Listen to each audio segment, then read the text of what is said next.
I keep climbing mountains and missing the point. Half a year after my separation, I was a bit lonely and afraid.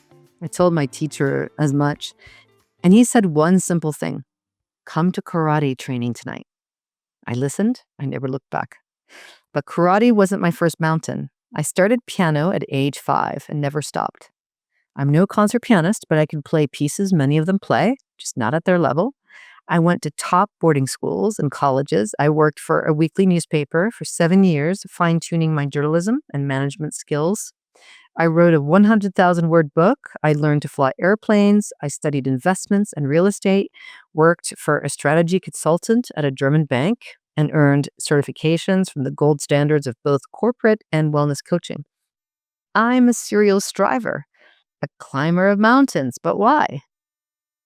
Despite all the privilege, my life has also included shame, loneliness, rejection, despair, and fear. Growing up, nobody felt sorry for me except one 6th-grade teacher who took me out to lunch and told me I wasn't dumb and could get straight A's if I applied myself. Later, I learned that self-pity was something to root out, not indulge. So what do high achievers do? They find something hard and conquer it. And that's what I've done repeatedly.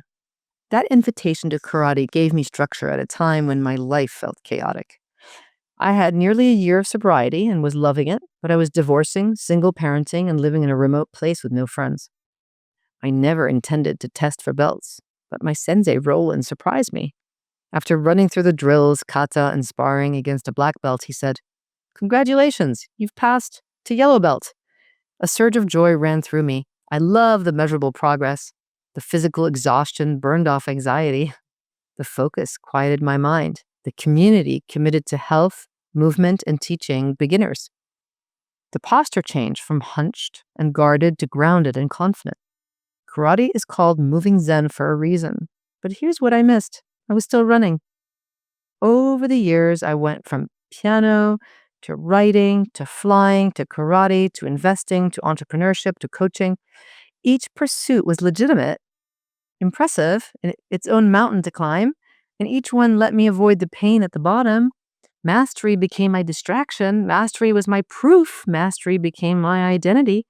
I told myself, if I'm excellent at something, I will matter. I will be valuable. I will be in control. I will be worthy of love. And then the pattern cracked open.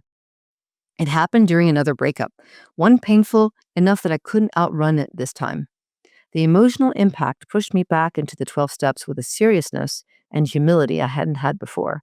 As I worked through the steps, I began to see my behavior with uncomfortable clarity. Every time life hurt, every time I felt unworthy or afraid, I didn't slow down. I sprinted toward a new mountain to climb.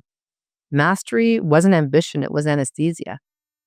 That was the moment I finally understood my striving had never been about excellence. It had been about escape.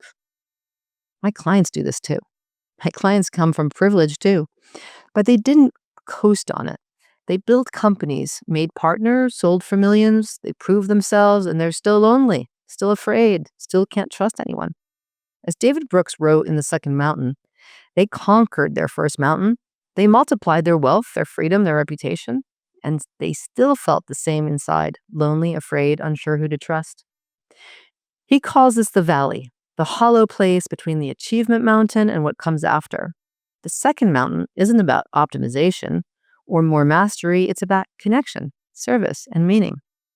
But many achievers misread the map. They climb a new version of the first mountain, another venture, more boards, more philanthropy, more biohacking.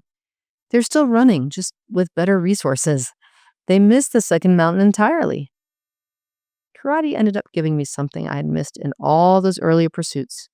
Principles rooted in character, honesty, humility, conscientiousness, and effort.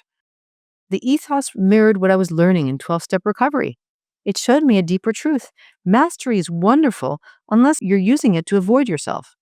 The second mountain isn't another triumph. It's a return to grace, community, love, and living a life from core values, not fear. Today, I help people who have climbed their mountains and realize it didn't fix what they thought it would. Not because mastery is wrong, but because it missed the fundamental human wound, not feeling worthy, loneliness, isolation, not belonging. Success builds skills.